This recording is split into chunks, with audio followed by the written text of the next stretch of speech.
Howdy, folks. This is good old JR Jim Ross. I want to thank you for downloading the Ross Report, and I certainly want to thank all the sponsors. We've got some great sponsors who make this possible every single week.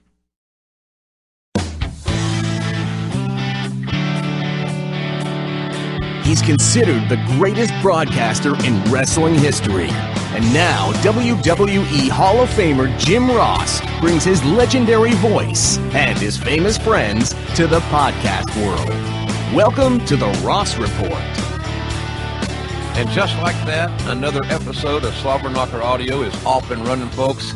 And today, my old broadcast partner from WWE, Todd Grisham, is going to be joining me. Todd's a very busy guy, doing a lot of kickboxing, working some for USC. We'll talk about his run in WWE. He was a good driver for me, I can tell you that. Also, his time at ESPN and all the things he's doing right now. So, good conversation coming up with Todd Grisham, who, by the way, does a very mean Vince McMahon impersonation. One of the many in the wrestling business that do.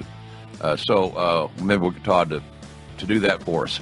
But in any event, Todd Grisham here today, and we'll get to him momentarily. But first, I'm in England right now, as a matter of fact. As I record this, I'm sitting in my hotel room in England, Milton Keynes, where we were for Sunday nights at pay-per-view for What Culture Pro Wrestling, and I'll talk more about that momentarily as well. But before we get rolling here, I got a favor to ask you guys. As you know, we're able to keep this show free thanks to the sponsors, and that's how it works, real simple. And so to ensure that this podcast stays free for you guys to download, can you please help me out with a little quick survey online? Many of you are doing it. I appreciate it very much. Just go to podcast1.com/mysurvey. The survey is short and completely anonymous. And your responses will help us find the perfect sponsors for this show. We can't do it without them, but we want the right sponsors to be here. And also, and this is important, you keep the number of ads to a minimum. So help us out here if you can. It's just a couple minutes of your time to fill out the survey. We can get this Ross Report free to download. All you got to do is go to Podcast One.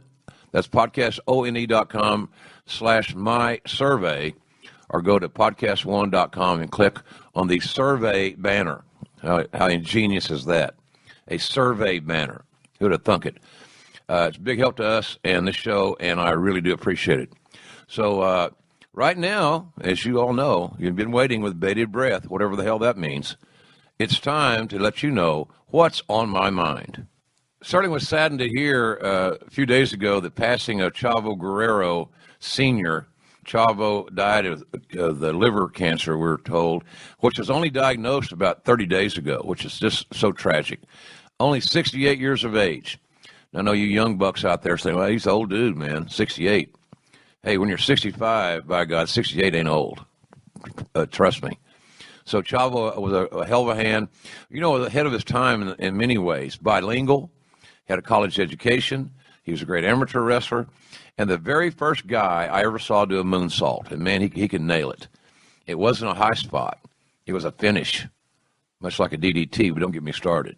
So Chavo passing, our condolences to his family and his friends, and, of course, his son, Chavo Jr., Sal Jr., and his family. Wish everybody the best in this trying time.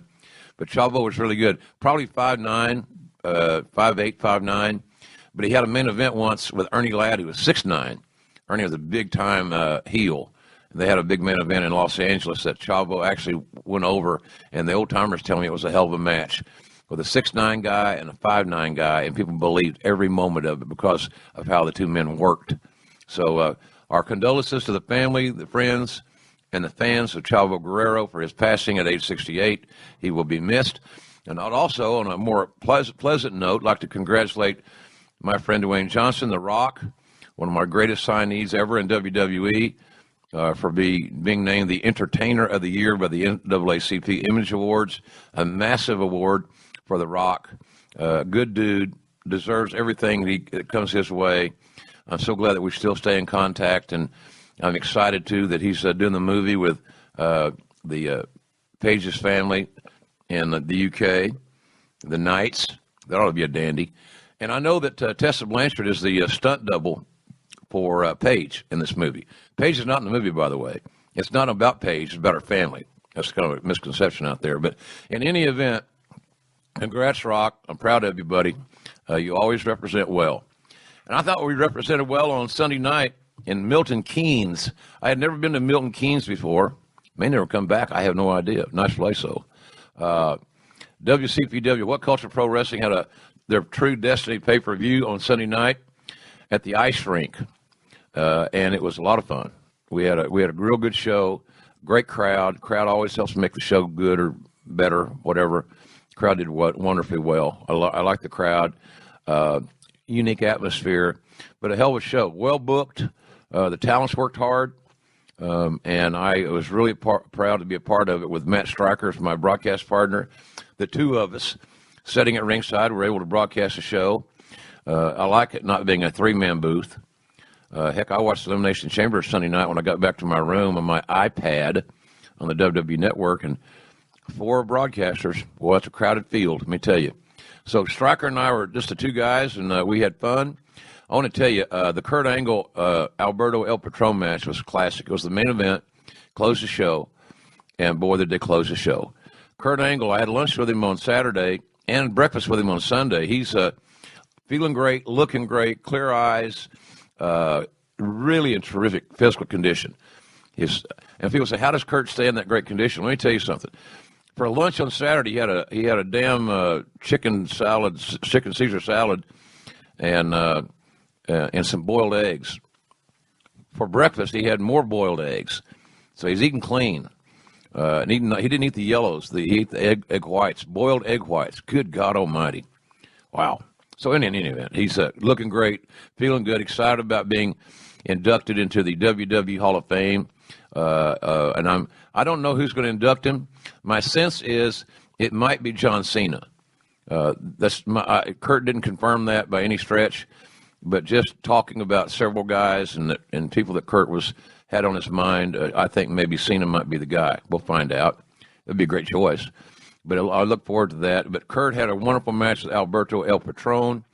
Alberto, I told him this after the show, I've seen him wrestle a lot of times. I don't think I've ever seen him in a better match in any level, anywhere, against anybody.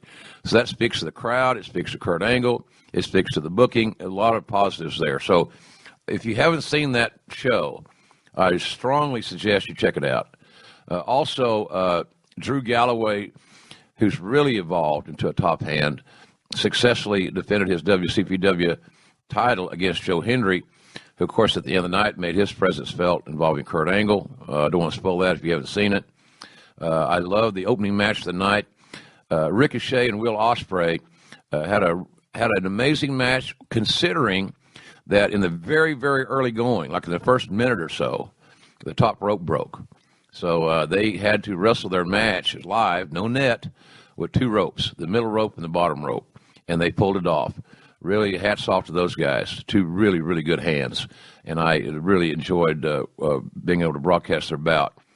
The Zack Sabre Jr., another kid that I've been wanting to watch work, really talented.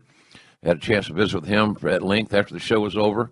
Very smart, bright young man, and I had a lot of fun talking with him about wrestling and his philosophy and his goals. It's refreshing. Young kid, really got a big future. I'll be shocked if someday if WWE doesn't sign Zack Sabre Jr. It'd be foolish not to. There's no reason to not sign him that I'm aware of, other than contractual and things of that nature. The talents, by and large, whether it be the ladder match, the I Quit match, the ladies match, all the matches, the talents were unselfish. They worked hard. There was no agendas, and that was real refreshing. So we also, by the way, Paige was there. Paige, WWE's Paige, was there. She was at ringside for the main event involving her man, Alberto. She looked good and was in great spirits, had her successful neck surgery. Really enjoyed chatting with her. And she's in a real good place right now, it seems like, which I'm very, very happy for. At least she's pain-free, by and large, and so that's a good thing. We also talked on Sunday about the Pro Wrestling World Cup involving 64 wrestlers from 8 different countries. The eliminations and the qualifiers will be taking place in the next 5 months. The finals will be in August, over, I think now, a 4-day period of time, 4 days in August, I believe, to finish out this tournament to determine the first ever Professional Wrestling World Cup winner. And some really strong promotions are involved. A lot of cooperation. It's kind of cool. It reminds me of the old days of the territory days. And it's kind of like the Jim Crockett Cup back in the day when Jim Crockett Promotions and Cowboy Bill Watts' organization, UWF, co-promoted the Superdome for the Jim Crockett Memorial Tag Team Cup. And so I see cooperation there. That's a good thing. So we'll keep you updated on that. The World Cup. Here's the key thing. You can see all of the World Cup matches for free. And that's a hell of a good deal. That's a great thing from What Culture there. And it's on their YouTube channel. If you don't subscribe to their YouTube channel, by the way, I think that's free. It's really a cool deal. They have over 1 million subscribers. And this company is growing ostensibly and in a very fast way. So all the matches in the World Cup, including the finals that I think Matt Stryker and I are going to call, will be free on What Culture's YouTube channel. So check that out. Go ahead and subscribe. It costs you nothing. There's a lot of really cool product on there, and some of the biggest stars in the wrestling business compete for World WCPW on a regular basis. So we'll keep you updated on that for sure. I watched the Elimination Chamber, and it wasn't easy because it was from 1 a.m. to 4 a.m. Here in England, and when it was on the WWE Network on my iPad. So I had to fight it a little bit because it was the end of a long day, but I wanted to be able to report to you guys what I saw and what I felt on it. So, basically speaking, it was a one-bout show going in. The Elimination Chamber was the featured match, obviously, hence the name, duh. But I thought that the show overall was about a B. It's very subjective, and don't hang your hat on my B. I thought it was a pretty decent show. The undercard had its moments, especially I thought the sleeper match of the night was Luke Harper and Randy Orton. I have said here on this program that Luke Harper, I believe, is underutilized, at least in my opinion. WWE can creatively get much more out of Luke Harper than they have, and maybe they are, and maybe they will.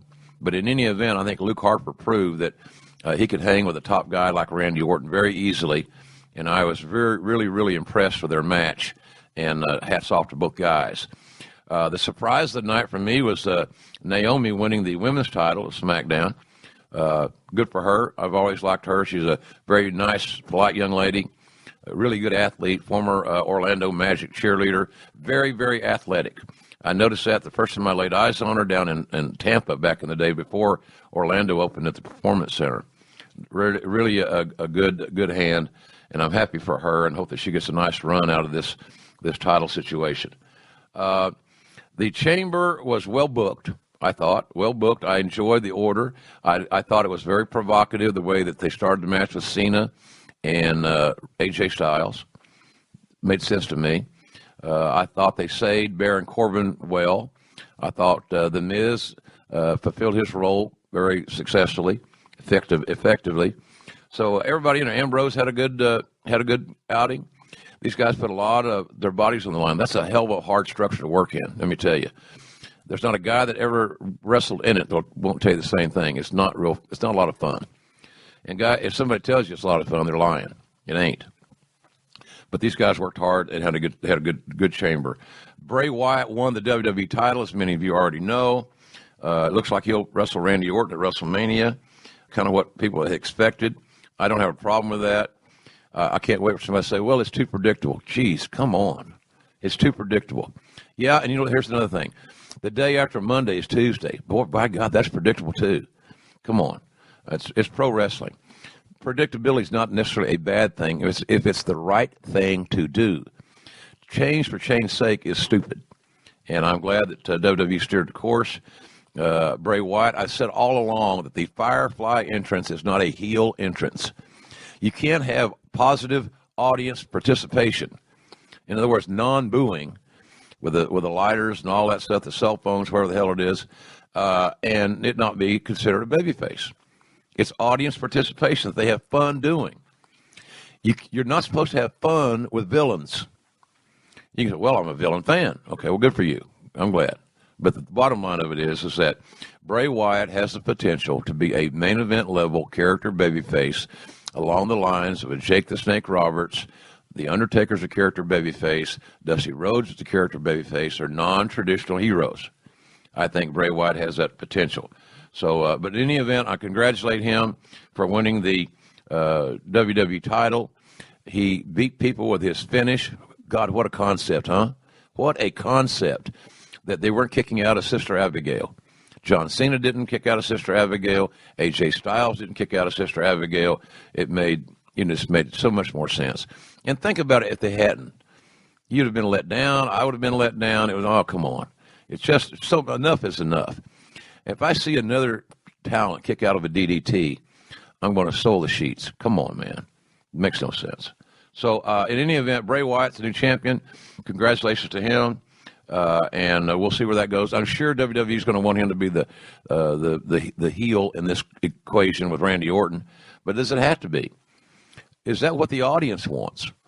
And I think that, upon further review, if you listen to what the audience wants, I think they're going to say they kind of dig Bray Wyatt's act. Hey, they welcome him to the ring. They're not angry at him. So they got the foundations there, so why not run with it? So in any event, WrestleMania is taking shape. Looking to be good, really a good show, I believe. I still think that Bill Goldberg beats Kevin Owens for the Universal title. I still think that Goldberg and Brock Lesnar will be for the Universal title at WrestleMania, and I still think that Lesnar wins.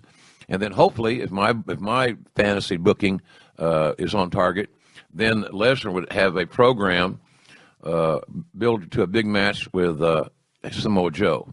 Samoa Joe and Brock Lesnar is a match I want to see. Making it for the Universal title adds a little bit more intrigue. Another log to the fire. Some more good with barbecue sauce to the ribs, and it's all good. So we'll see how it comes out. And we'll know more as these TVs hit about WrestleMania. But bottom line, it should be a pretty good card. I'm looking forward to it, and I think there's some real key matchups there. And the big question is, what does AJ do? What do some of these other guys do? Will the Seth Rollins Triple H match actually happen? I think that probably will. That could be a really good match, too, by the way. So it looks like it's going to be a very heavy in-ring wrestling show.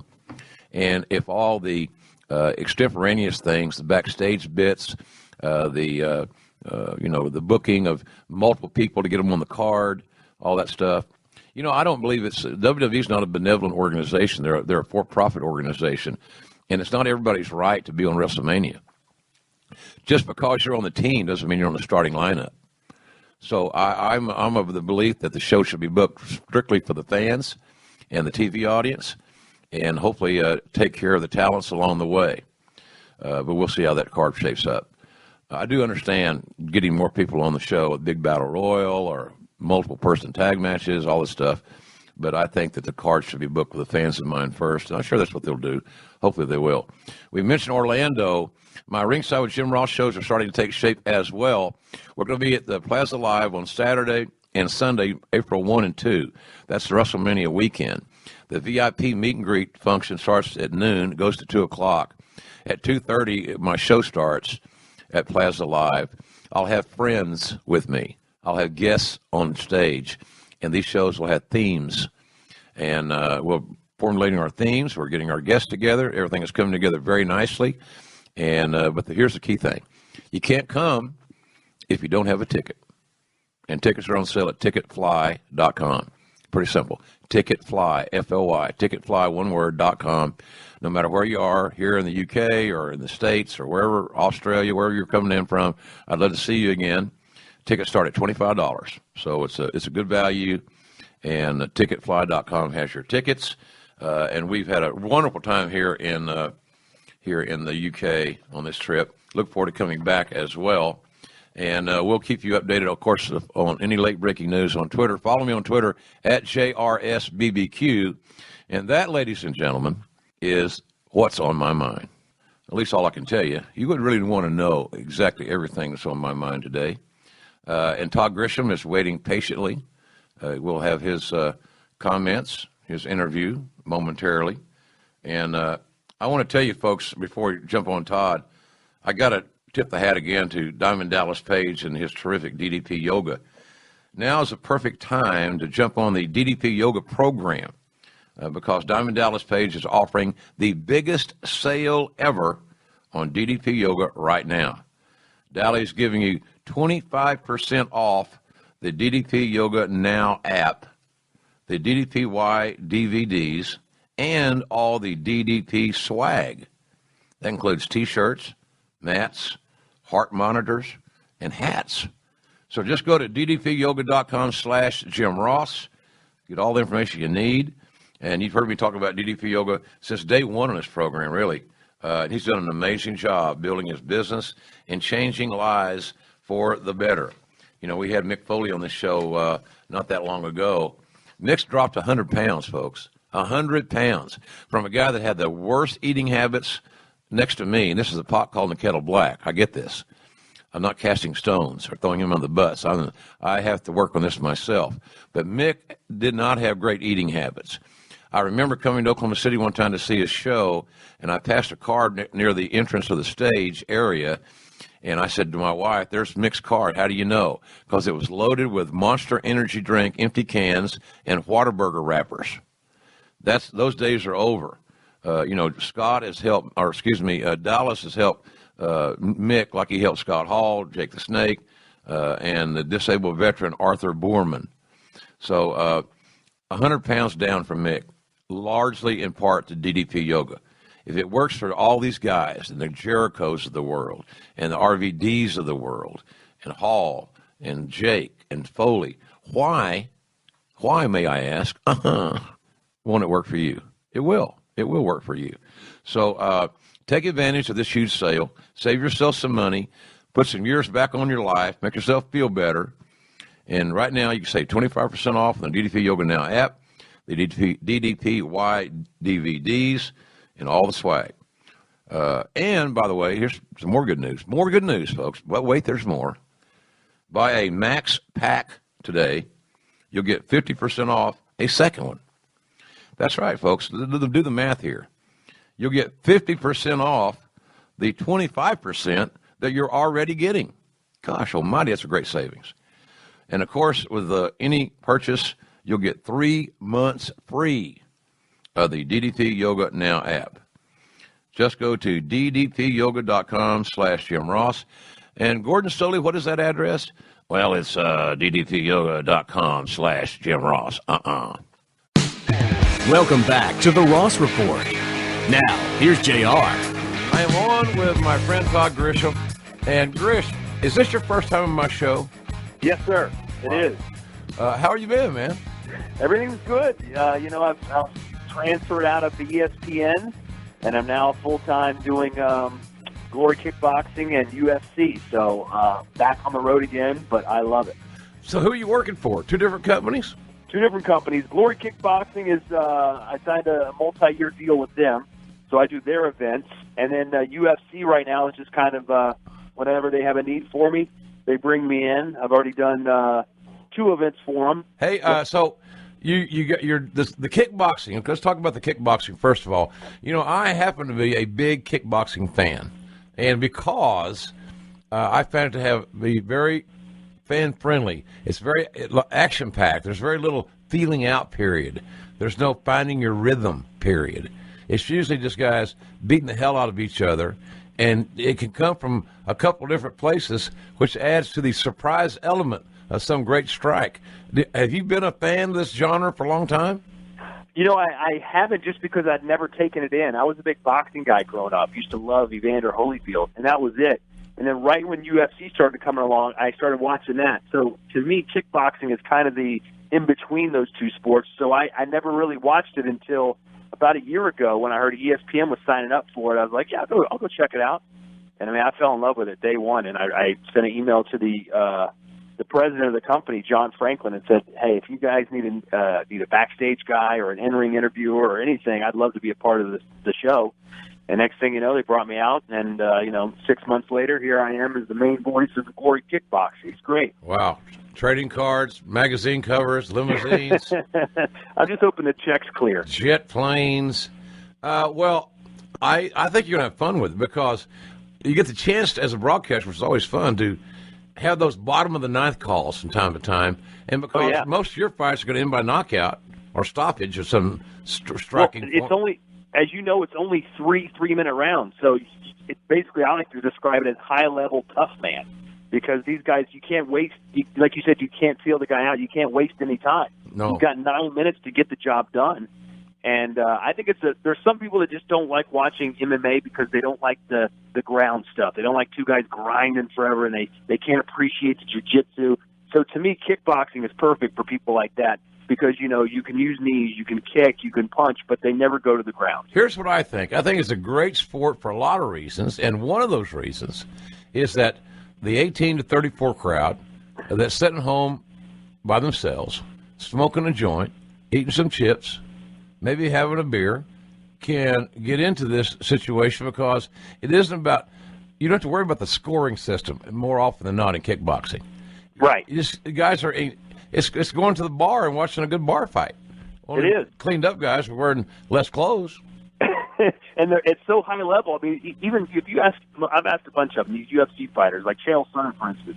I said, "What do you think about Glory Kickboxing?" And immediately his eyes got all big. He's like, "Oh, I love it. I just love it." I mean, the guys that are in kickboxing, their striking level is at such a high level. It impresses even the most ardent UFC fighter. What did Chael say? I love it. Now, what would they pay me? Exactly. Yeah. Do they need a color analyst? Yeah. Well, I tell you what, I was really disappointed in his performance, and I love Chael, but that fight he had a couple of weeks ago against Tito Ortiz, I don't know if you saw it, but it was. I did. Yeah. He looked like. I mean, you tell me. He looked like he didn't want to be in there, or he'd never been there before, or something was wrong as they were making the in-ring introductions because he did not look right. He did not look right. I don't know what the story was. Hey, he's really gifted, man. He's really, really good. And I was. Hey, look, every now and then, you know, I'll get some company will say, "Hey, JR, you want to get back in the wrestling business on a more of a full-time basis?" I don't know. I will. I'm not standing on some principle. It's all about the time invested and the money. Right. It's not about I don't have to go fall in love with the genre. I've been doing it for 40 years. I kind of like it. Well, when I left ESPN, people were like, "Well, what do you want to do?" And I said, "Well, I'd love to do UFC. I'd love to just, stay in the mixed martial arts and combat sports. I love boxing." And they're like, "Oh, well, what if something else made an opportunity?" I said, "Listen, if the WNBA started a network and paid me enough money, I'd be wearing a Washington Mystics jersey right now." Yeah, or a flannel jacket. I've already got the haircut ready to go. Hey, that haircut, buddy. Let me tell you something. What the hell happened? I saw you. I was very all jacked up and tuned in to watch your first dance with USC and on the pregame of the panel deal. Who was there? DC and no, the first. I did it with Daniel Cormier and Dominic Cruz, but my first one was with Kenny Florian and Tyron Woodley. Yeah, I saw that. That guy is a brick house. I saw that too.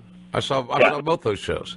Yeah. Well, what the hell was the deal on the haircut? For God's sakes, what were just your standard midlife crisis moment. You know, I thought I'm either going to get hooked on heroin or get a bad haircut. I went to the barber.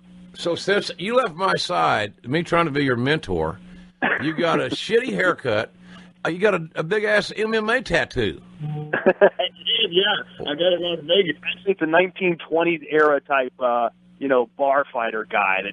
He's got tattoos all over him. He's got bloody hands and blood coming out of his mouth. And I don't know. I figured, hey, since I started with WWE for the last, 15 years, all I've done is talk about two guys fighting. Yeah. So it's either WWE, I've done Friday night fights, I've done kickboxing, I've done MMA. So I figured, let's do it.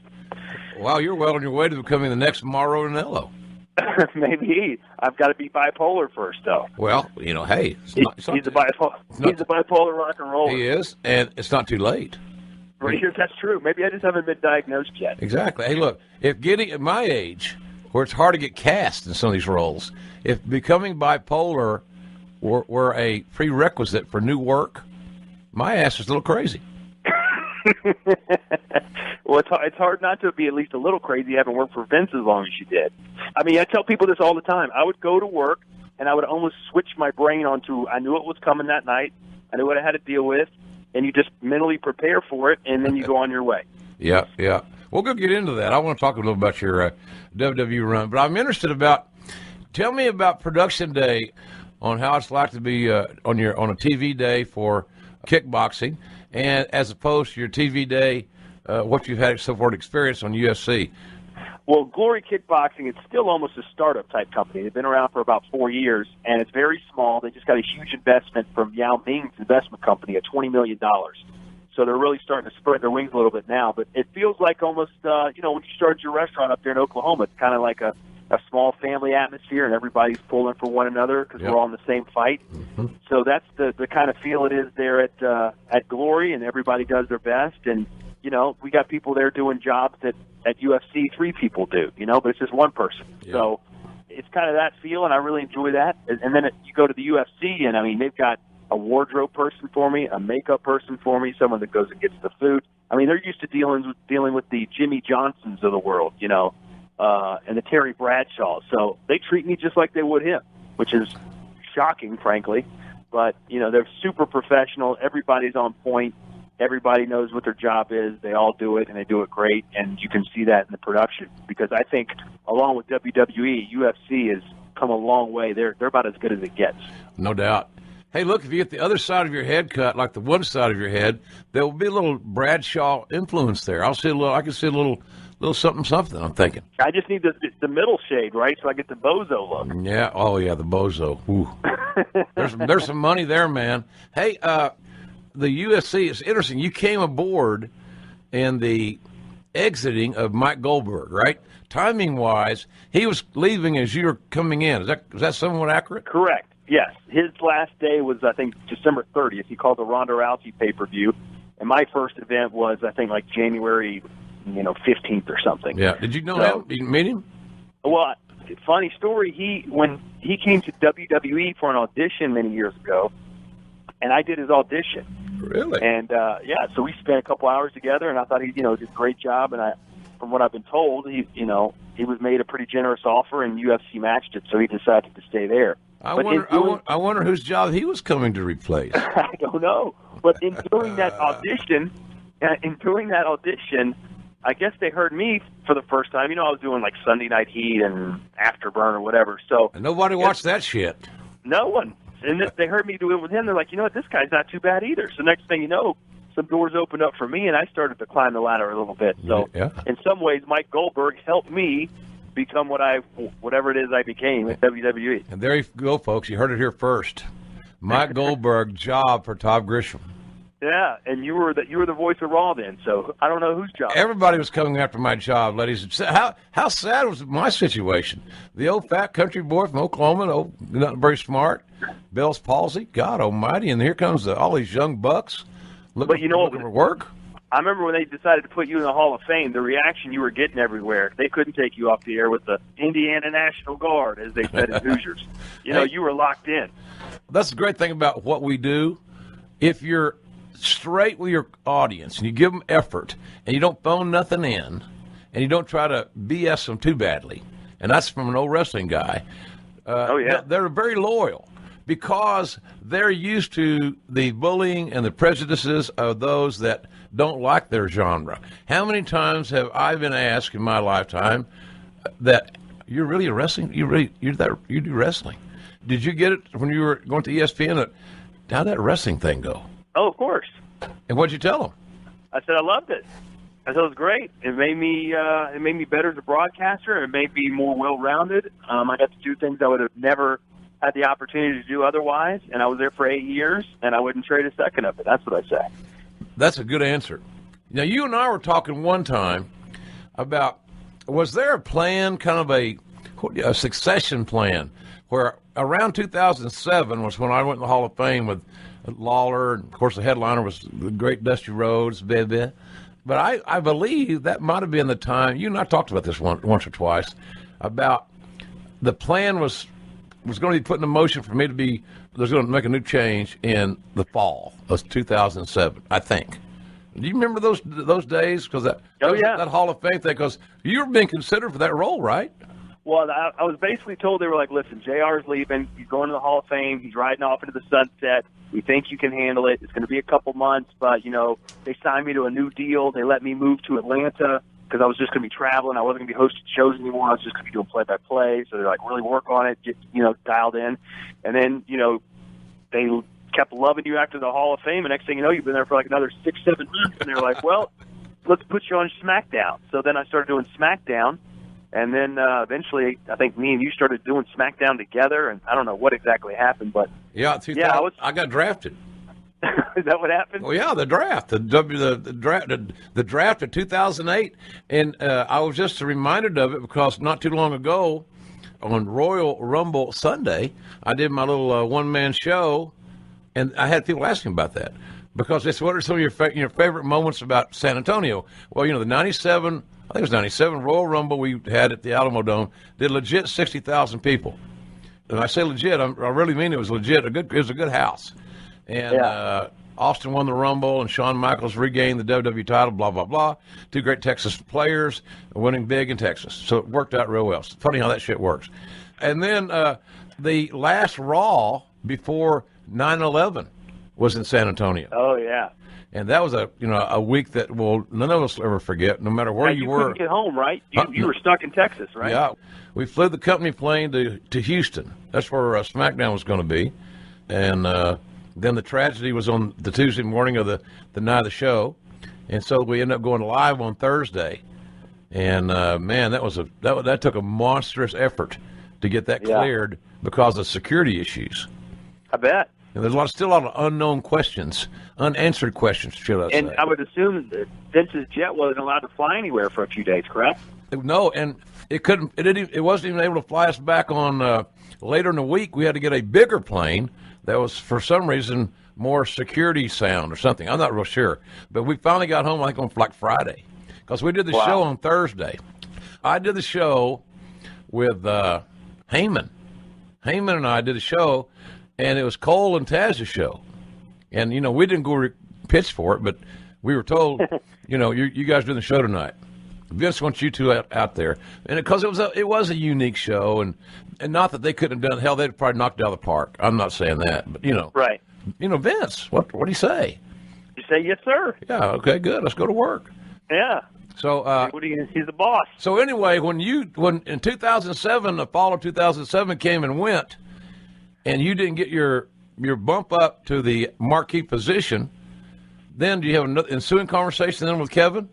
I did. I was hosting the Diva Search that year, and we were out in California, and I saw Kevin, and we were talking. I just said, "Hey, what's the latest with JR?" And he's staying. He's going, and he said essentially, "Well, you saw the reaction he's been getting. He said, there's no way we take him off the air now." He goes, "Just be patient. We'll find something for you." In the meantime, I was hosting the Diva Search, which certainly didn't suck. So some people would be like, "They told me this is my job. I'm doing this," and I'm one of those guys like, I'm getting paid. He's a legend. Let him stay as long as he wants. I'm not going anywhere. I'm just laid back like that. Maybe some people would have been a little different about it, but it didn't bother me in the least bit. That is a good, admirable philosophy for you. You might maintain your sanity longer with that house full of kids and all that travel you're going to be doing longer. But mark my words, your surface will crack at some point. I'm kidding. You'll be all right. You're going to be all right. It's just it's just a job, man. Well, what's different? People ask me like, what's so hard about doing wrestling and as opposed to announcing another sport? I said, in other sports, you're thinking about what should I say? What can I say? When you're doing WWE or wrestling, you're not only thinking what should I say, but what can't I say and what shouldn't I say? Mm-hmm. So it's two sides of your brain working at the same time. Like if a guy jumps over the barrier to enter the ring, and you're like, oh, that's Joe Schmo. But wait, am I supposed to say it's Joe Schmo? Am I supposed to pretend I don't know it's Joe Schmo? Mm-hmm. As opposed to if someone jumped in the octagon, Tito Ortiz jumps in the octagon, I'd be, oh my God, it's Tito Ortiz in the octagon. What the hell are we doing? Yep. You're right. I told people this. I said, "What do you like doing boxing?" Yeah, I like boxing. It's easy because more often than not, the intent is you're either going to get hit with someone's right hand or their left hand. In pro wrestling, there's a lot of damn moving parts, man, that you got to deal with. The one similarity though between the two, you'll probably agree with this, is you just got to know when not to talk.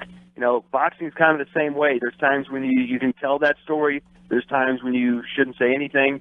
And the same thing with WWE, when you taught me that, when the crowd's heating up and they're chanting, what am I going to say that's going to be better than that atmosphere they're providing? Nothing.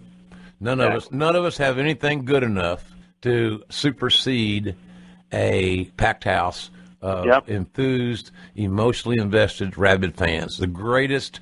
And hey, look, I just described the reason most of us still do this stuff.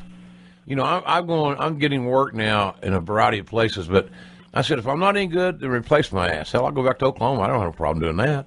Well, I never lose my temper, and along that same vein, I was calling the biggest kickboxing fight in the past 15 years back in December. Badr Hari, the bad boy out of Morocco, taking on Rico Verhoeven. Huge deal over in Netherlands. It got like a 67 share in that country, big in Europe. It was on pay-per-view here. Anyway, so it was kind of my first big event I called for Glory. And as the Badr Hari's making his way down to the ring, all the other fighters had come down the ramp. What he wanted to do, where he comes down through the crowd, right? With the crowd was going berserk. It was sold out, 15,000 people. So I had stuff in my mind to set the stage as he's coming down. Look at him, he's a blah blah, whatever it was I was saying. And the producer gets in my ear while I'm saying that, to something along the lines of, I'm trying to describe, what the environment is like right now, and talk about.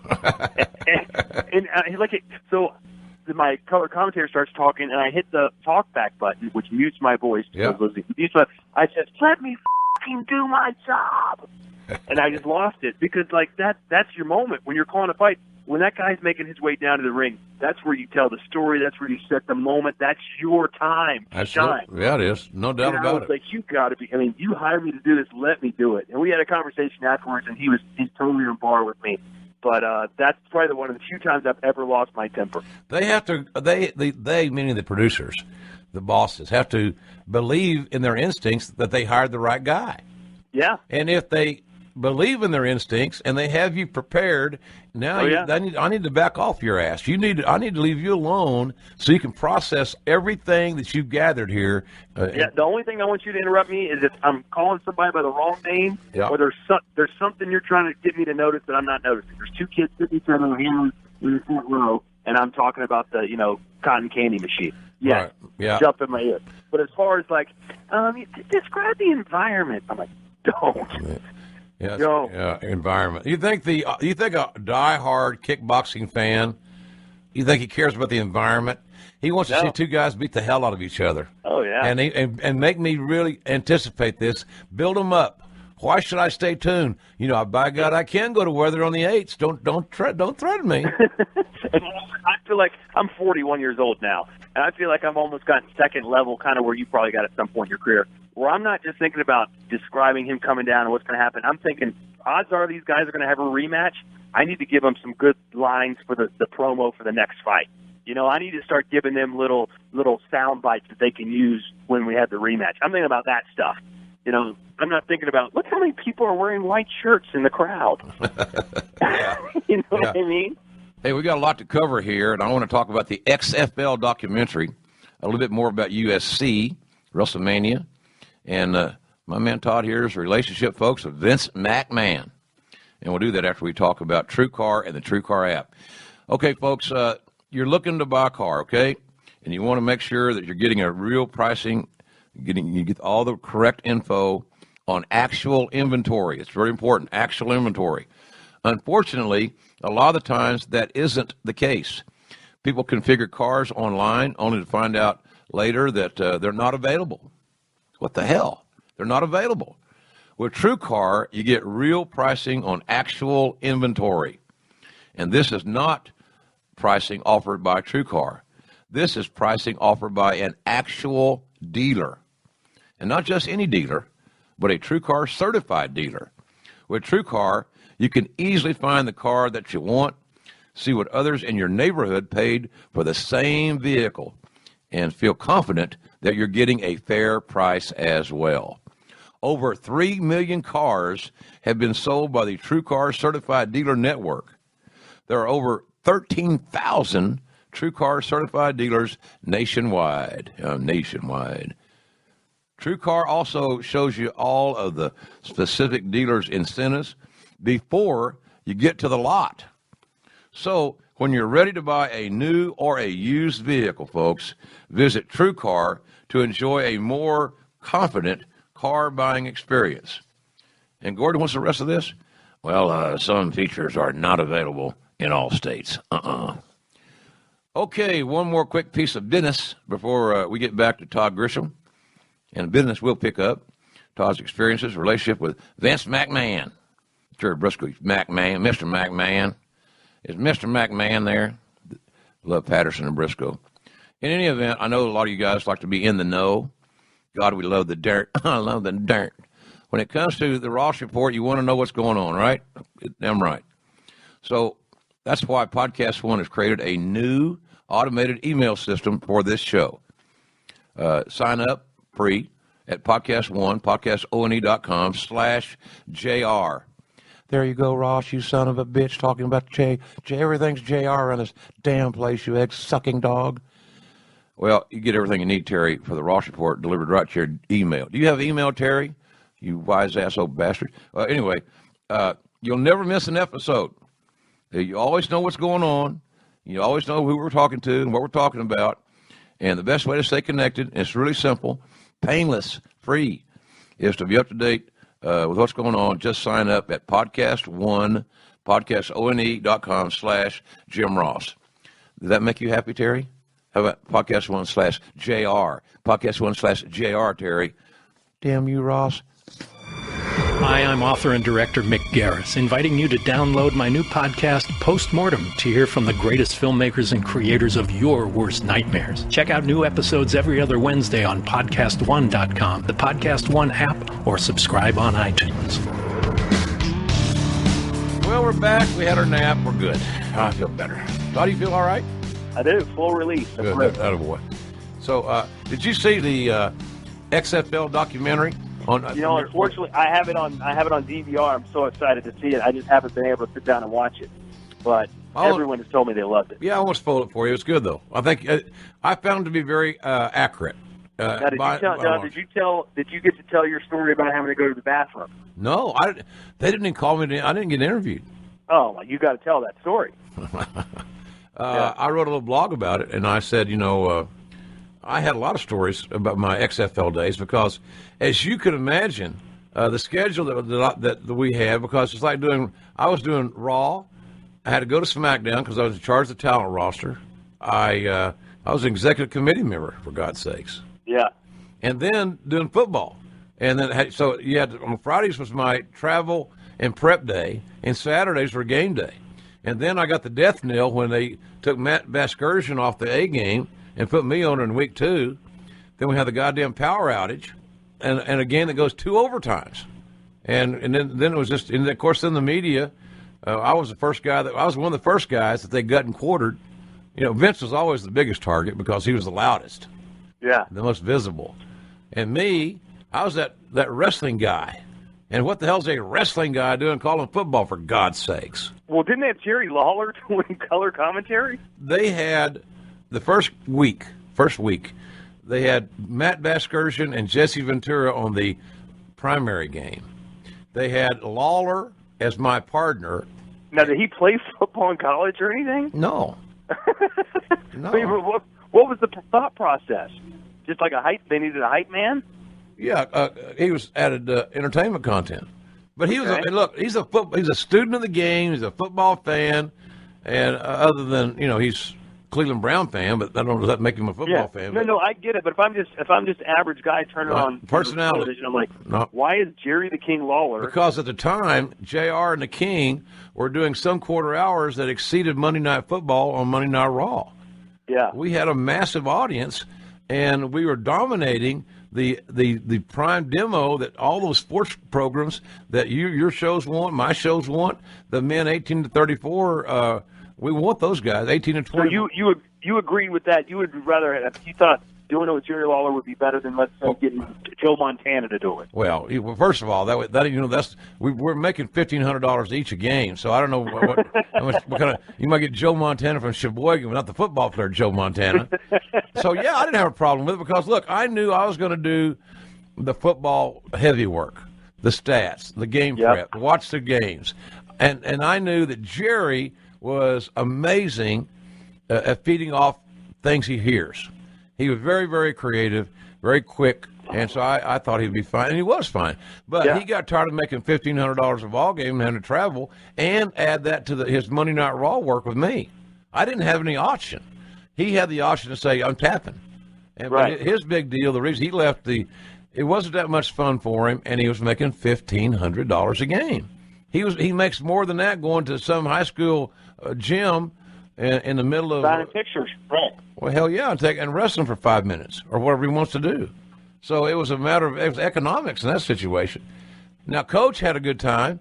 I thought he was banging a cheerleader from. Oh yeah, he was. Coach took up the mantra that Vince. Coach's always been a team player. Vince is his guy, and when Vince said, "I want you dating a cheerleader," Coach took it for damn literally. Oh yeah. So it gave more power to him. So anyway, then after that first game, they perceived Excursion doo-dooed the bed. And so here, I go back to my hotel. We don't have a cell phone, so my phone rings. Figures Jen called, my wife, and it was Eversole and Vince, and that's a pretty auspicious phone call to get if you're on air talent. Oh yeah. At late night, because you don't know. Wait a minute, am I getting fired? Right. So anyway, I did that happened. It was a fun thing. I'm sorry, I'd like to talk to you more about it, but I don't want to ruin it for you. You're going to enjoy it, I think. I'll tell you this: when you see the last scene of the documentary, where it's Eversole and Vince in a 2-shot having dinner, and you're eavesdropping over their conversation, that it's just a casual conversation. Everything will come together. I think you'll say, there's the payoff. So I thought it was a nice payoff. It worked out pretty good. But, yeah, I didn't get nobody called me for it. Now I'm surprised about that. Me too. I'd like to have contributed. I would have been happy to if I'd have been asked with no problems. I did get they flew me to Charlotte, ESPN, and their group flew me to Charlotte several months ago to do about a half Ric Flair? Yeah, about a half a day of that. Oh, how good's that going to be? Oh man, golly! It's got to be. I mean, I know it can't be uncensored, but to me, it's got to be real. It's got to be the real Ric Flair, every single layer of the onion peeled back, if they really want to knock it out of the park, because you got to tell the whole story. I wholeheartedly agree, and what a story to tell! It's unbelievable. Have you followed Rory Karp's work? Rory Karp, RORYKARPF. Is he a writer?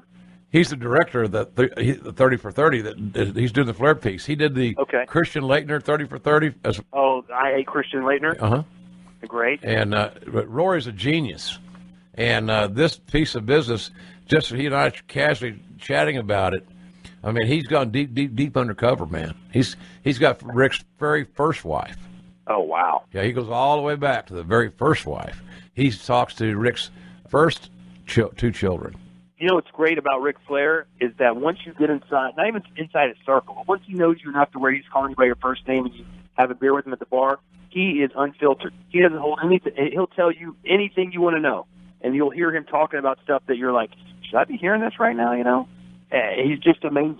He's just a trusting guy in a non-trustworthy job or occupation. You know what I mean? He just trusted people too much, I think, and that kind of was his downfall in some ways. Yeah, he was very generous. Yep. And foolish with his money more often than not. But golly, we've all, a lot of us can say we were foolish on some things. I've been married 3 times. I've had bankruptcies. I've had a lot of challenges. I've had Bell's palsy 3 times. A lot of things I didn't want to have. And I've had a lot of things that I brought on myself. And somewhere along the way, you just got to figure, this is not working. I got to take this other route to get to my destination. And I think some of us determine all that later, Todd, than others. And I'm not so sure that Nate's just quite at his new routing yet. I don't know if his GPS is still working. You know what I mean? Well, I mean, his whole life has been really being the life of the party. So it's almost like Ray Charles. They asked Ray Charles one time, when are you going to retire from music? He goes, never. He goes, well, if I retire from music, what do I have? I have nothing. That's me. Right. I think partying and being Ric Flair is his life. I mean, he'll be 90 years old, and if he can't go to a party, he's going to be like, what's the point of living anymore? Yeah. No, I'm with you. He's as unique a personality as I've ever met. And I'm going to be at WrestleCon on the Thursday of WrestleMania week, which has become crazy. That whole week of WrestleMania has become its own entity. Everyone's there from everything, just trying to pick their little piece of the pie. Damn right. Now, when I would remember, do you remember when you and I would do a pay-per-view? I always have more get up and go, I felt anyway, at a live pay-per-view than I did when we did a live-to-tape SmackDown. Oh, of course. It's a no-brainer. Plus, you're on your toes when you're doing pay-per-view because once it comes out of your mouth, it's gone. Right. SmackDown, as you know, was a tape show. You say something completely idiotic, they change it, and half the time, even if you said something that you liked, they decided later they wanted you to say it differently anyway, so you'd have to go into your little home studio and change it. So it was that safety net there that you had on SmackDown that you didn't have with a pay-per-view. We would do those little home studio things. I saw that unit back at my house. It's like a CPAP machine, isn't it? It's bigger than that. I got a CPAP machine too, but it looks like something Marconi built. So you didn't see the XFL. Sorry about that, but you'd probably got to taste that somehow or another if you'd have been there then. Oh, I'm sure. Coach told me, they just said, "Hey, you're doing the sidelines." He's like, "Cool." Yeah. And to him, $1,500 a week was great. He was like 27 at the time, 26. Right. Hey, $1,500, and I get to hook up with the Orlando cheerleader. Sign me up. I'm not, blowing snot at the $1,500 payday, but when you're working, if you look at the calendar, I would literally during that football season, I was working every day. Yeah. You just look at the calendar, and it's like, yeah, you had to work there. Football Saturday, Friday and Saturday's football. Yeah, and even when you're not working, you're working. Right. Yeah. So it was hard, but I had a great time, and I did Brian Bosworth's audition, the Boz for XFL. The Boz. How'd he do? He sucked because he thought they wanted to hire Brian Bosworth, and I was a smoker at that time, and I went out in the back of at the Edit One, back in the back between Edit One and Tommy Carlucci's house. And we did our quarter. We all did the same audition. The fourth quarter of the Super Bowl, pitting the Tennessee Titans and St. Louis Rams. St. Louis, the fastest show on turf, and all of it to the fourth quarter. So I told those guys that they said, "Well, God, we were really disappointed. We really had high hopes for Boz." And I said, "I need to have a smoke, but let me talk to him. Maybe we can do it one more. Can we do one more time? Well, look, we got him here. Why not? Let's see if it works." So I told him, I said, Brian, they're not really interested in hiring Brian. They're interested in hiring the Boz. I said, I don't even know they even know who the Boz is, but they know who they think the Boz is from all those pictures. Yeah. And your actions and all, NCAA, communists, whatever, all the stuff that you espoused and went crazy about. And so he went back in and became attitudinal and started making fun of Dick Vermeil crying. It was great. That's good. That's exactly, and he got him a job. Got him the job. How much of yourself, or how much can any of the anchors at ESPN? How much can they be themselves? How much of your own personality are you allowed to write in your scripts? Well, it depends on what. I would say as long as you stay out of the political realm, they give you pretty good leeway for the most part. It depends on who you are, just like, in WWE, if CM Punk grabs the mic and goes up there and says something crazy, it's like, oh, wow, that's great, it's crazy. But if, Zack Ryder does it, they're going to beat him down. So it's kind of that way at ESPN. You write your stuff, and then they got a coordinating producer who kind of reads through everything. And if there's something that he's or she is not too keen on, they'll talk it over with you. But I'd say for the most part, 95% of the time, I said what I wanted to. That's good, right? Yeah, I like that. Yeah, you get to express yourself. You can't say, "Well, I never got to show my true self." Well, yeah, but now when I say 95%, I would say 95% of the stuff I wanted to say within context of me thinking, "Why? No, I can't say this." Like these guys on Fox, Dan and Dave, the guys on Fox Sports 1. I've been on their show. Oh, I think they're unbelievable. It's so great, and I see stuff that they've said, and I'm like, I can't tell you how many times there's been things that I've wanted to say, and I've just been shot down. And you get to a point where you don't even ask anymore. But I think if I was on that show, I could really blossom, or a show like that. I have a lot of things I think that people would think is funny, but I just, I'm not allowed to even go there. Mm-hmm. So, well, I mean, you heard on Twitter enough. You notice that ESPN personalities, the things they tweet, there's a certain line you can tweet up to and be fine, but you cross over the other line and you'll get beaten down. So, are they as cognizant as Vince and the WWE is about diversity and making sure, making double sure that we're cool as far as males and females, ethnicities, and things? Because I'm sitting here, and this is going to probably sound really stupid and country boy, Larry the Cable Guy ignorant, but golly, all of a sudden I'm watching TV and there's names on there of broadcasters that I literally can't pronounce in the first try.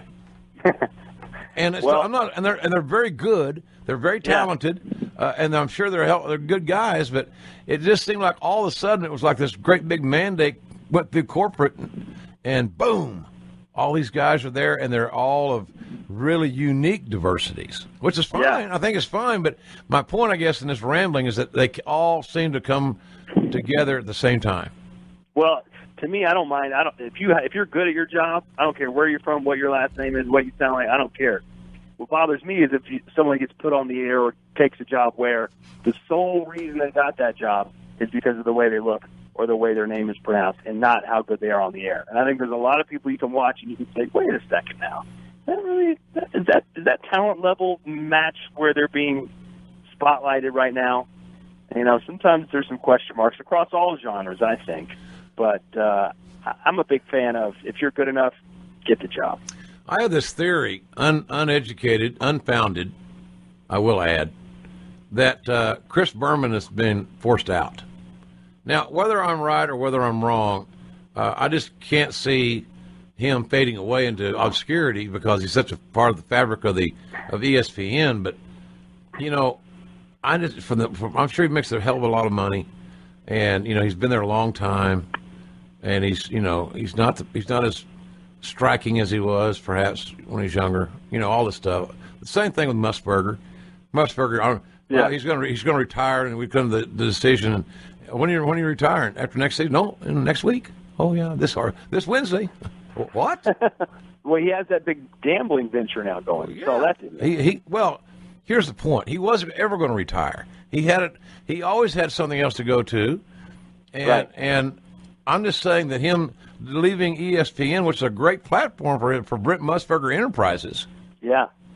Him leaving that platform, I don't think was voluntary. Well, he was one of those guys who liked to speak his mind. I talked about that earlier. There's certain things you can talk about, and you have to be on one side of that issue. You can't be on the other side of the issue, or you get beaten down. You think he was on the other? Yeah. When he basically said, it was a great line. 20 years ago, no one would have blinked an eye when he talked about the quarterback from Alabama dating Miss Alabama. He's like, kids, grow up to be a quarterback. Yeah. Because she was so beautiful. A.J. McCarron. Loved him for it. Catherine Webb. Yes, Catherine Webb. How do I remember that? You let yourself bastard. But they crucified him for that, and he wouldn't apologize. He's like, it's ridiculous. You can't call a woman beautiful anymore. We played Alabama in the Sugar Bowl that year. Yeah. My Sooners. Didn't go too well. No. Well, hey, thanks to ESPN, we won that game because they love telling everybody that Oklahoma really doesn't have a chance. We shouldn't say this about our own network game, but, the Sooners are 17.5-point underdog, and it could be worse. Now, didn't they jump out? I vaguely remember I was sitting in Minneapolis, Minnesota watching. Didn't Oklahoma jump out to like a 21-28 to nothing lead or something crazy like that? Yeah. Something crazy, yeah. They're 17-point underdog. Yeah. Well, they got ahead, and then it got to be academic in the story deal. Yeah. Anyway, Brent, I just think that Brent's got so much to offer. It's just funny how these older guys, and I'm sensitive to that now because I turned 65 in January 3rd, and I don't feel old, and I'm all my medical stuff's good, and I'm not smoking, and I'm not drinking as much. I have social cocktails, of course. Right. Of course, I'm a broadcaster. Of course, right. Of course, I you drink. have to live. Right. So I'm feeling good, but man, I'm going to miss Vern Lundquist. I'm going to miss, Brent. Dick Enberg. Oh, yeah. Well, he's been gone a long time, though, see. Well, he's been calling Padres games the last couple of years. I know you're not a Padres fan, but Padres are not big in Oklahoma, Todd. No, not this year, huh? Not this year. It's about every 2 or 3 year thing for us.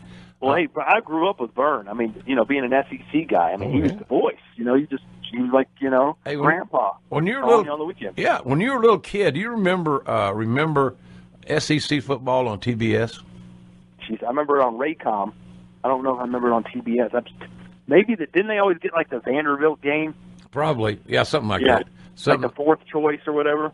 Yeah, sucking hind teat. Yeah. USC business. So you are a freelancer that does work with USC. Is that accurate? UFC essentially said, "Hey, we have some events coming up. Can you do them?" Yeah. And I said, "Yep, I can." They're like, "All right, we're going to give you a few shows, and then afterwards we'll reevaluate and see kind of where we're at." So I've done 2. I've got 2 more scheduled, and then I guess we'll see where I'm at. Cool. Well, I'll be pulling for you. All this audience will. What's your when your buddies go out and have a beer? They ask you about your WWE days. I'm betting that people probably are more curious about your WWE days than perhaps they are your ESPN days. I would say so. I mean, that's still, if people recognize me, and I get recognized every now and then, not to your level, but I would say at least 70% of the time I get recognized, it's from, hey, wrestling guy. So, I mean, I was there for 8 years. And, they all want to, and I don't mind answering questions, but people just, sometimes they don't read body language well anymore because they're so into telephones, the cell phones now. Mm-hmm. They can't tell when you've got stuff to do or when you're done. You probably come across this. Hey, here's a question, JR. Sure. Here's a question. Okay, and you kind of do the, all right, well, hey, nice to meet you. Hey, and then they keep going. And eventually you kind of got to be rude, and then they probably come off thinking you're rude and you're being a dick. But you're just being a human being, right? Then they go on social media and say, Todd Grisham's a dick. Exactly. Todd Grisham, he's at Todd Grisham MMA if you want to scald his ass. Yeah. And yet we had a conversation for 10 minutes at the Sitco while I was filling gas up, and it was 7 degrees with a wind chill of -5. You know what I mean? Yeah. So you can never win with that crowd. But, I mean, I like I said earlier, those wrestling days, I mean, I won a Slammy, for God's sakes, JR. The hard work paid off. I'm so proud of you, son. Slammy. So proud of you, son. So proud. My God. I won one, too, for a oh, my God moment for my dance routine with Michael Cole in the ring. That got massive ratings and really helped the company solidify its own financial portfolio for that year. Oh, man. My angle with Michael Cole. See, you're so lucky. And from riding with me, I never wanted to be in a physical angle with anybody. That was never my thing, man. Yeah. And I wouldn't train for it. I didn't get up and down very easy. But nonetheless, what are a couple of your favorite go-to WWE stories? Did you have anything with Vince that they asked about? Did Vince get in your ear and produce you? Did he ever get in your ass about on your IFB? I remember one time I was, I prepped so hard. It was never a lack of trying or never a lack of interest. Sometimes you go out there and you sit there with the headphones on, you're like, I just don't know what I'm supposed to say. I don't know what's going to be the attaboy and what's going to be the what the hell are you thinking. So you just do your best, and there were shows where I'm like, I am killing this. And I remember one time I was calling a match. It may have been next to you, I don't know. But I'd done all this prep work on whichever the guy was who, he's getting up every morning and training. He does this, blah, blah, blah. I was all into it. And Vince goes, in my ear while I'm still talking, are you purposely trying to suck this bad at your job? And you can't answer him because you're on worldwide television. Yep. So, the match goes on for another 20, 30 seconds, and then I start talking again. He goes, you know what? Shut up. Just shut up. Don't talk again. So I shut up for the rest of this, 15-minute match, and then the match ends, and he still hasn't said anything to me. So I'm like, I hit the button. I go, Vince, am I allowed to talk now? He goes, not yet. I couldn't talk for another 5 to 10 minutes. Then finally goes, talk. And now I'm jarred. What am I going to say? He goes, talk. And I just start talking. I don't know what I said, but that, and then some nights, as you know, you wouldn't hear a word the whole 2 hours. And you'd be like, this is great. I actually enjoy this job. Then the next week, every 30 seconds. I remember one time I was, they liked us to kind of sync up with the website and the magazine and bring stories forward from there. And John Morrison, who also is known as Johnny Nitro, was having this match, and his finishing move was called Starship Pain. Well, WWE.com did a story on where he got that name, and he's like a free spirit from California, and he wrote poetry on the beach. So he wrote a poem called Starship Pain, right? So he was a heel apparently at the time. So I start going into this story about how he's a poet, and I can hear him. He opens up my ear, and I believe yours, JR, and he goes, "Is he really talking about fucking poetry during this match?" And of course, I'm halfway through the story, so I got to keep going. And then he starts telling you to save me, so you start jumping in, and it was just a complete catastrophe. But I was chastised for talking about poetry during a WWE show, so I learned my lesson that night. Did he throw in the analogy that you can't make the people? People aren't going to fear him, or he's not going to be a badass or a tough guy. Oh yeah, because he writes poetry. Yeah, he said something along those lines. But I'm like, well, then why are they writing stories on WWE.com about it? He probably wasn't aware of it. He probably didn't know it was on there. Right. So, but, the next call was to the guy that wrote the story on .com. Yeah, probably so. People don't understand how ubiquitous Vince is. He's everywhere. Yeah. And and for a guy that's north of 70, and he's still, great shape and all that good stuff. By and large, he's had some hip issues I've heard lately, but he's everywhere. He's. I've said that when people ask me what is he like, and we all know he's a workaholic. I said if it was humanly possible, or if he could somehow make it happen, he would be every single person on Raw. He'd be the camera operator, he'd be the referee, he'd be both of the workers in the ring, he'd be the producer, he'd be the director, and he'd be the announcer. If it was possible, he would do it all. Yeah, and the other thing, he would never sleep. Why would he? He would never sleep. I saw him. We were some late night. It was like a late night meeting. We'd been there since 9 o'clock in the morning. It's like 9 o'clock at night. He calls me, JR, just like 6 o'clock. Hey, hang around a little bit. I want to talk to you. Okay. It's like 8:30. My wife calls. Dinner's on the table. I'm sorry, honey. I'm waiting on Vince. So we're just shooting the breeze. It's like two guys, just he and I. Everybody's gone. Yeah. And they're in the office shooting the breeze, talk about life, and all kinds of. He didn't want to go home. I don't think he couldn't get enough. He had a little bit more juice to give. So JR's there. So I'll help him expand his horizons. Now, quite frankly, a lot of those conversations are really, really good. Were you uncomfortable? See, I would be uncomfortable. I'd be thinking, please don't ask me another question. I'd be hell no. He challenged me product knowledge, information-wise. He challenged me educationally in that regard. And I think at times I challenged him. I think that we both had a real good head for the wrestling business with different philosophies that sometimes when they came together could really produce something really special. That's my take on it. But he's a unique cat, man. But he told me that conversation. He said, "JR, sleep is our enemy." I'm sitting there with my goddamn eyes, so I feel like my eyes have barbells on them. I'm dotting off. Well, my head's dotting like a mannequin or something. But his methods of delivering criticism and the volume, I would never encourage anyone. But I would say 90% of the time, you're like, you step back and you're like, you know what, he was right. I mean, he made me become a lot better at what I did, and he always kept you on your toes. Because almost like a 8-year-old kid, you're like, I don't want to get yelled at by my dad. Right. Now if I screw up at ESPN, I'm like, well, whatever, I got another day tomorrow. But you did not want him to yell at you. No, you're right. And you're right. And I believe that people there fall over themselves, even though they may think that in their mind that they're making the wrong decision, or they're withholding an opinion that might be divisive, that they do all they can to make Vince happy. And sometimes to the detriment of Vince even and the company. And he hates that. I can tell you that. He hates that. Hey, I told him, I said, he said, it's like that. Some big angle. We're going to have a meeting after the production. He said, let me chat with you a minute. Well, I think that went pretty well. I said, the agents hate it. What? Well, goddamn, nobody said anything. They're intimidated. Well, I don't. Oh, yeah. Why are they intimidated? Well, you know why. Because you're the most powerful human being in their life. That's why. There was a while there, right towards the end, right before I left, I was starting to feel like he's not on my team anymore. You know, they had demoted me, so to speak, from SmackDown. I was doing NXT pretty much, which was a completely different beast than it is now. And he was just constantly in my ear about stuff. And then half the time I was whatever.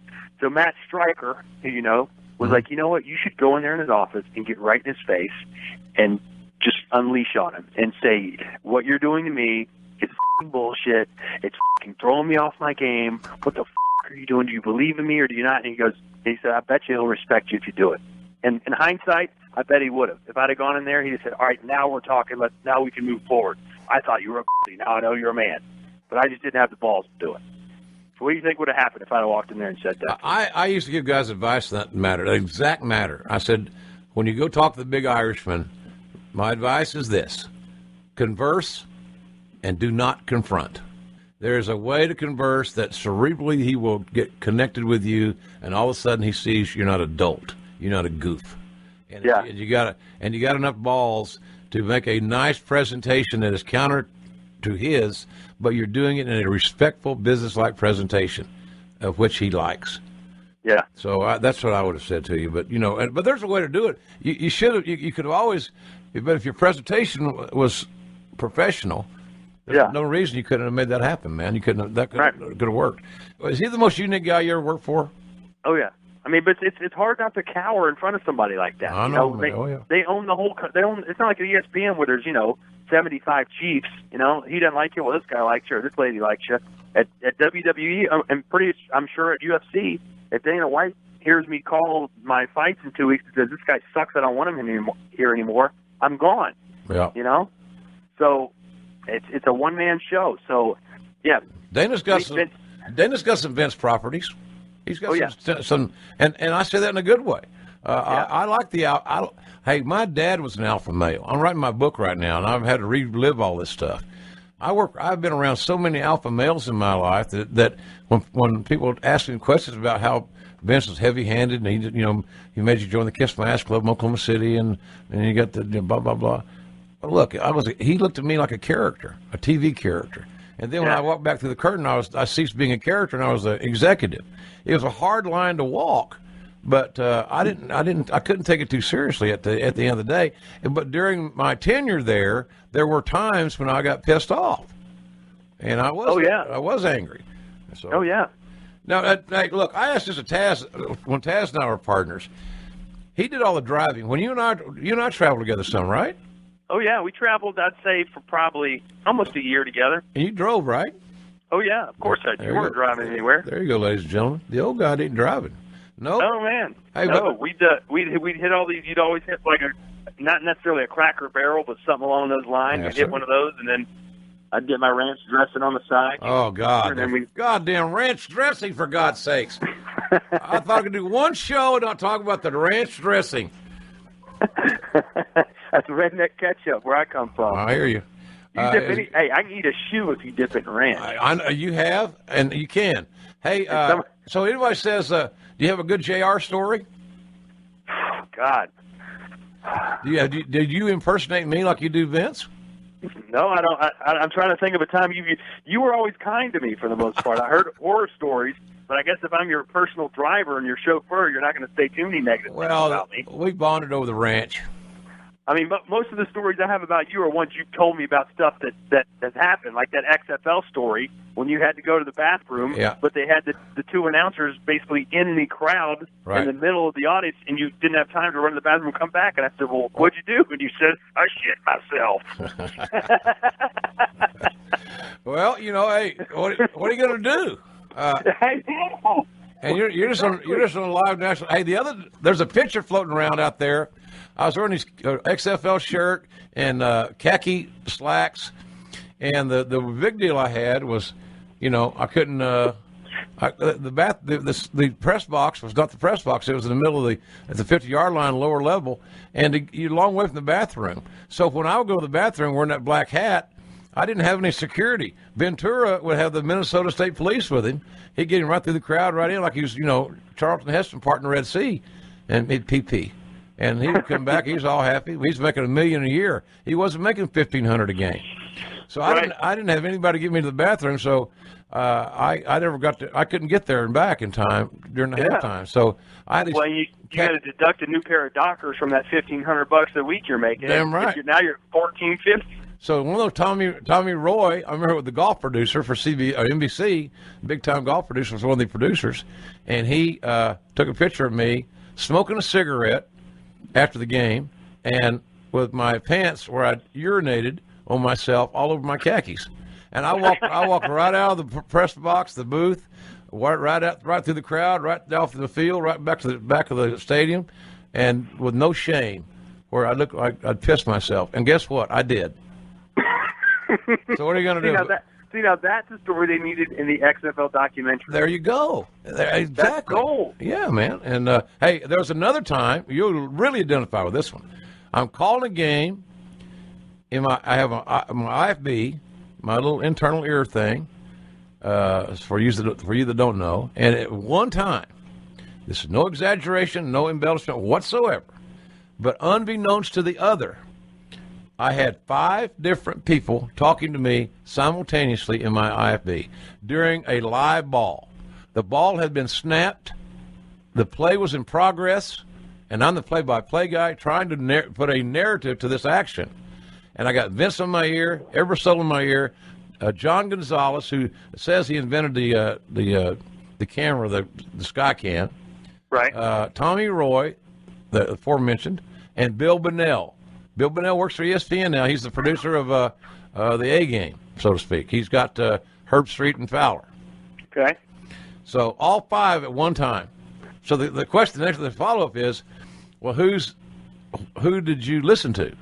I said, are you crazy? Vince McMahon is who I listen to. I got to get on the airplane with him. He'll be back in my ear tomorrow at the pay-per-view and Monday at Raw. So it was I look at those experiences. That stuff like that made me a better announcer. Someone asked me, I can't remember what it was. Maybe it was Glory. They wanted me to do something outside where there's people or whatever. Are you comfortable with this? You sure they didn't know about it? I said, are you kidding me? I said, I once hosted a pre-pay-per-view show for WWE in the foyer of whatever stadium it was. I want to say it was in Lexington, Kentucky. Maybe it's Louisville, Kentucky.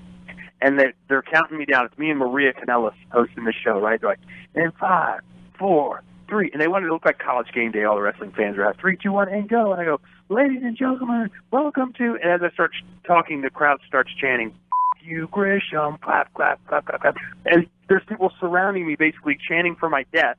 As I'm smiling ear to ear, going, what a night it's going to be. We've got a steel cage match. I said, there's nothing you can throw at me. There's nothing you can say in my ear that I haven't heard times 10. When you got Vince McMahon yelling in your ear and WWE passionate fans screaming in your face.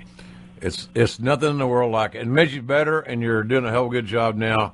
You got any more gigs you're going to get? Any more companies you're going to go to work for? I don't know. Hey, I'm just trying to make the Benjamins, JR. I hear you. You know? Is Ronda? What's the scuttlebutt around the MMA world? At Grisham MMA, you should know this answer.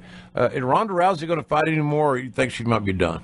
I mean, personally, I don't know her well enough to answer with any sort of definitive guess, but I would think that she's done. Yeah. I mean, does she want to come back and fight the number 12 ranked female that they know she can beat? Because that's what you want to do. You can't bring her back to lose again. You got to bring her back to fight a Betcha Kohea, who she destroyed. It's got to be somebody on that level. These girls now, they've caught up to her. These, Nunes and Kenya and Shevchenko. They're legit. Holly Holm. Is she going to come back and fight Holly Holm again, make a lot of money? She could, but odds are she can get absolutely destroyed again. What's the point? I think she has to, if she comes back, and I'm not even advocating that, and I love her. I think she's been so good for MMA. Every woman that's in the business should kiss her ass. Yep. And I'm sure some of them would really dearly love to. Right. And I mean that in all my heart. And not there's anything wrong with that, but you know what I'm saying. And I think she's just great. But if she doesn't, awesome. Now the fighters know how to beat her. And if she doesn't do things to shore up those perceived weaknesses, i.e. striking defense, she should be, say, adios. Well, right before she lost to Holly Holm, she wanted to be champion of everything. And now it's like she has to, and when she would win fights, she was almost like kind of like John Jones does now whenever he's not doing what he's doing. He's fighting in the octagon. She would try and beat them at their game. She got kind of bored with it, I thought. So with Holly Holm, she stood up and decided, I'm going to trade with Holly Holm and show them that I can beat a world champion boxer with strikes. And she got destroyed. Mm-hmm. And I think she's got to almost swallow her pride and say, you know what? This woman is better at me at striking and striking defense. The only way I'm going to win is to use my judo skills, take her to the ground, and ground her and pound her. It's almost like you've got to say, that's the only way I can win. I've got to tackle like a bulldog. And I don't know if she's willing to do that. Yeah, I'm with you. I don't know either. She might not be comfortable, even though it might not be the right camp. She might not be comfortable in another camp. Right. Her camp now is not working for her. If you base it on results. And the last two fights have not been positive. So I'm just saying that I don't think that's working, but I don't know that she feels comfortable enough to go to a new camp and start over at her level. So yeah, I mean, and a lot of it's mental. I mean, you've been around. I mean, you've been around Hulk Hogan and The Rock. When you get to that level of celebrity, your brain kind of changes on you a little bit, doesn't it? It can. Yeah. Yeah. Have you met Conor McGregor yet? Yes, I interviewed him. Great guy. He gets it. Did he get? Does he remind you of one of the boys in wrestling? As far as understanding that he's got to promote and put asses every 18 inches and get people to buy pay-per-views, he understands, seeming to me, the secret of being a salesman. He does, which was a little disappointing that he was so against doing the media, because he should be able to say to whomever, I don't want to do quite as much. But to say I'm doing none or I'm only going to do one thing, that's what people pay to see as much as his fights. They want to see him talking that smack. They want to hear him verbally jousting. And I mean, he absolutely destroyed Nate Diaz verbally. I mean, he would say something to Nate Diaz that was like 8th level, that he spit out like 7 straight sentences that rhymed, and then Nate Diaz would basically just say "F you," and everyone laughed. But to me, the big draw for Conor McGregor, I mean, if he had the personality of Frankie Edgar, one of those, I'm putting my head down, I'm going in, I'm doing my job, I'm a Lance Storm kind of guy from WWE. Mm-hmm. No one's watching him. Right. They're watching him because he's got the Roy Jones Jr., Muhammad Ali talking. I mean, that's what they love, and he's so good at it. He really is. Boy, he's a superb. He's a natural, and that's a great thing about. I say this about wrestling. If you get a wrestler like Austin could talk and Rock and so many other guys, Ric Flair, so many great. When they cut their promos, it didn't sound like they were working me. It sounded like they were really sincere. They believed in what they were saying, and therefore I didn't think I was being duped. Yeah. Well, think about the Mayweather fight. Anyone with any level of education in any fighting sport whatsoever, which I would like to think me and you both have, realize Conor McGregor had zero chance to beat Floyd Mayweather in a boxing match. But they would sell probably 4 million pay-per-views just because McGregor would be able to talk everyone into buying it. It will be a huge financial success. It will be underwhelming artistic success, and you're right. Conor can't beat Floyd, and they'll make a good story. He's got a longer reach. He's a little bit bigger. Blah blah blah. Right. But you're right. It won't be a pretty fight, but I believe it'll be. Hey, it may be more entertaining than Chael and Tito. Yeah, or be more entertaining than Mayweather and Pacquiao. It'll be better than Gaga 5000 or whatever his name was, Dada 5000. He almost died that night. And he did. Well, I tell you, a fight that if he's gonna go into boxing and have one mega fight, I'd rather him fight Manny Pacquiao, because Manny Pacquiao will come right at him. As you know, Mayweather's a counterpuncher. He'll lean back against the ropes, let McGregor throw punches, and then stick and move and stick, and eventually just beat his face to death. Whereas Pacquiao will come out guns blazing from the opening bell. That would at least be fun. Mayweather will just be a snore. I think if they have that fight, you and I should call it. Be great. I would give them a good rate. 1,500? Maybe 1,500 a shot. That's the old XFL rate. With security to the bathroom included. Yeah, no kidding. Now that I've had prostate surgery in my 60s, I got to address all those issues. Hey, I've kept you a long time, and I really appreciate it. I've enjoyed the visit. We covered a lot of territory. I had fun working with you back in the day, and I hope that some of our experiences were at least could be somewhat helpful in your broadcasting journey as you proceed in life. Oh yeah, I mean those moments in the car together. I mean, just like with wrestlers. The old territory days. You travel from city to city with the older guys and just talk. You learn the business. You learn what to do, what not to do. I mean, we kind of had that same thing for a good year. We're out here and telling your stories. I hear you telling your mistakes and the things that have helped you along the way. And it certainly, I've taken some of that and applied it to my life and to my career. And look at me now. I'm stuck in Connecticut. He's still in Connecticut, and I can't get good ranch dressing to save my soul. Well, listen, sure. I'm glad things are going well for you. Glory Kickboxing, you can catch Todd Grisham on Glory Kickboxing. When's your next fight? My next event will be back-to-back weekends. I'll be doing Halifax, not this weekend, but the following weekend. And once I leave Halifax, I head pretty much straight to Chicago, Illinois for Glory. Sounds good, man. And all right. What about UFC? UFC is in Halifax. That's the Halifax. Okay, that's cool. Halifax. Yes, right, sir. Right.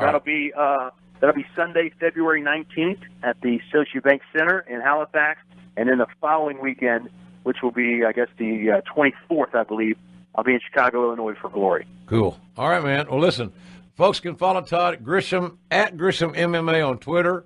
Hey, I really appreciate your time. I'm proud of you. And if you ever need me for anything, I'm a phone call away. But I appreciate you taking the time to be on our show. It's always good to catch up with you.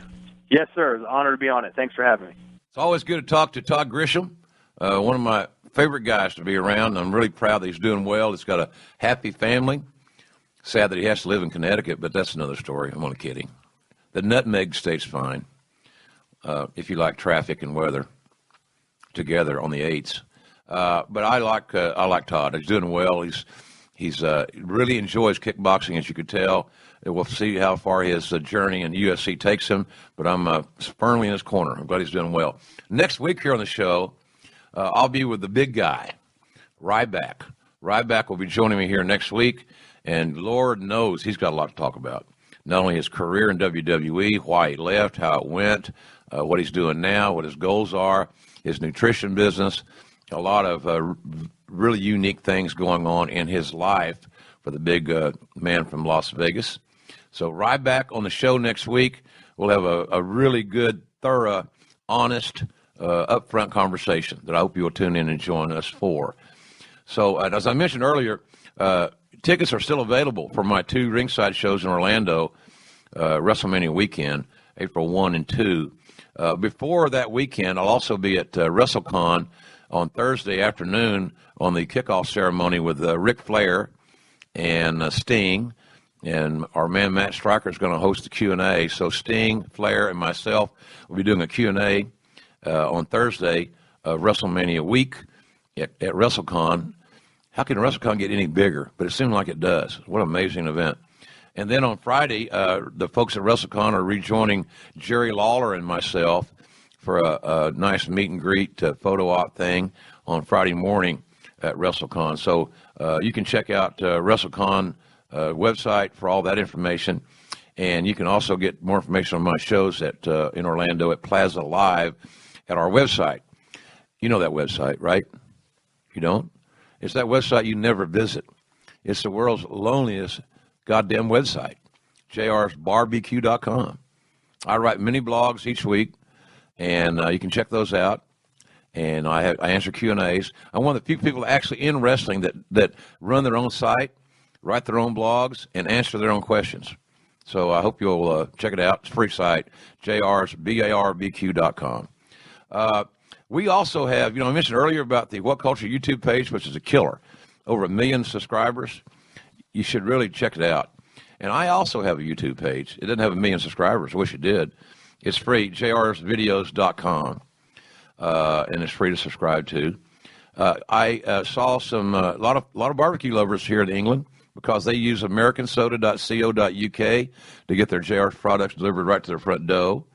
And, of course, if you're elsewhere, you can shop with www.shop.com, and they'll ship your sauce, ketchup, mustard, seasoning right to your door or your office. It's great gift items, too. I've got some signed Rob Schamberger art cards that we personalized, signed. So check those out. Again, you guys are doing a hell of a job helping me support these sponsors, and your support of the sponsors that makes us click. and that includes Amazon. They've been with us since day one. I am on show 157. 157 shows. This show has lasted longer than some of my relationships in my previous life. It's a hell of a deal, huh? Amazon has been with us since day one. And you can find all my sponsors along with my Amazon links at Podcast One, podcastone.com. All you got to do is click on the Killer Deals button at the top of the page and then don't hit it. Drop the bionic elbow, baby, on the Ross Report button. Now, I got links to Amazon UK, where I am now, Amazon Canada, where Stu Hart resides in spirit.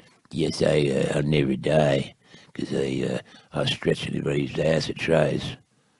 No doubt, Stu. No doubt, buddy. You'll live in my heart forever. And Amazon USA. Every time you buy something through my Amazon link, Amazon will kick back a little money to us to pay our production cost. That ain't cheap. Don't cost you a thing. Free. No hidden fees, no hidden charges, no nothing. That's how you help us. And we appreciate it very much. So keep listening right here, folks. The 60-second AP News headline, that's coming up next. Again, next Tuesday, a new show drops every Tuesday night at 9 p.m. Eastern Time, 6 p.m. on the West Coast of the United States of America. And so if you subscribe to at iTunes, by the way, it's free to subscribe. They will automatically download my show the moment it drops into the device that you choose. So that's at iTunes. Subscribe for free to the Ross Report. So next week, Ryback, we're going to ask him a lot of questions, a lot of your questions that you've tweeted me. He will be presented with. I think you're going to be very happy with what you hear and the honesty of the big guy who is, you can't judge a book by its cover. If you think he's just a big muscled up dude with no brains, you might want to think again, and I think next week will prove that on this show. Good guy, and he's got something to say, and we're going to provide the forum for him to say it, and I hope that you will listen. So that's it for here. We've had a great weekend. Monday night in Leicester, my first time to Leicester to do a little TV for What Culture. The Sunday night pay-per-view was outstanding. If you didn't see the pay-per-view, you can still see it on the Fight app, video on demand. Go to the premium service at What Culture, and they can tap you right into that as well. You owe it to yourself, if you're a real wrestling fan, to see, and you want to watch wrestling and not hear BS and indiscriminate talk. We call the wrestling matches, for better or for worse. We call the wrestling matches straightforward, and we call what you were seeing, and I think that helps. It keeps everybody connected. At least that's our opinion. So check that show out, What Culture is True Destiny. You'll thank me later, because it's really a strong wrestling show. And the matches that we mentioned, that Angle, it's emotional for me to be able to say I signed Kurt Angle right after the 96 Olympics, and I had built a great relationship with him. He's from Pittsburgh. My wife is from Pittsburgh. There's that bond in that respect. But I really got teary-eyed at the end of that show, because I realized that I will never probably ever call another Kurt Angle match as long as I live. I call so many, and I helped bring him into the game, and he's made everybody so proud. No amateur ever went from amateurs to pro quicker and more seamlessly and more efficiently than Kurt Angle. He's really really a blessing for all of us wrestling fans. So I got a little teary-eyed there when I thought about the fact that this is kind of the end for my calling Kurt Angle matches. It's not the end of me calling matches. I could damn sure guarantee you that. But I want to miss Kurt in the ring. He's just amazing. And I'll tell you this. If Kurt Angle doesn't have one major match in WWE, as Gorilla Monsoon would say, it will be a massive miscarriage of justice. Kurt Angle can still go one time as good as anybody in the game. Anybody in WWE, anybody anywhere else, he can go. As Toby Keith would say, I'm not as good as I once was, but by golly, I'm as good once as I ever was. And Kurt Angle fits that description. So we love Kurt Angle. I love the opportunity to call this match. And again, he didn't do this thing a cappella. Anybody that thinks Alberto Del Rio can't cook, you ain't smelling what he's cooking. So good stuff. Good weekend. A lot of fun here. Look forward to getting back home. And we'll be back with you next week with Ryback. Again, thanks very much for being with us. Do something nice for somebody today. You'll feel better when you do. It doesn't take a whole hell of a lot of effort to be a decent human being. Our world needs more of that. And Make sure that you maximize life's minutes. It's real simple. And the key thing is, remember that our tomorrows are never guaranteed. So from the Hilton Hotel in Milton Keynes, England, I'm good old JR Jim Ross saying thank you so much, folks, for joining us. And so long, everybody. Thanks for listening to The Ross Report. Download a brand new episode every week at podcastone.com. That's podcastone.com. Now, here are the latest AP News headlines from Podcast One. AP Update, I'm Ed Donahue.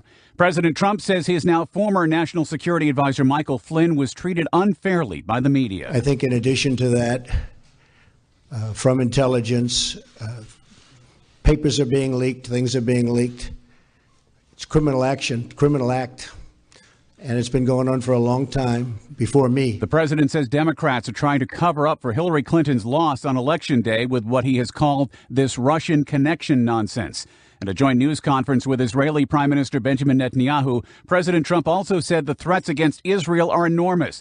That includes the threat from Iran. My administration has already imposed new sanctions on Iran, and I will do more to prevent Iran from ever developing, ever, a nuclear weapon. The president also says he will push for a peace deal between Israel and the Palestinians. AP Update, I'm Ed Donahue.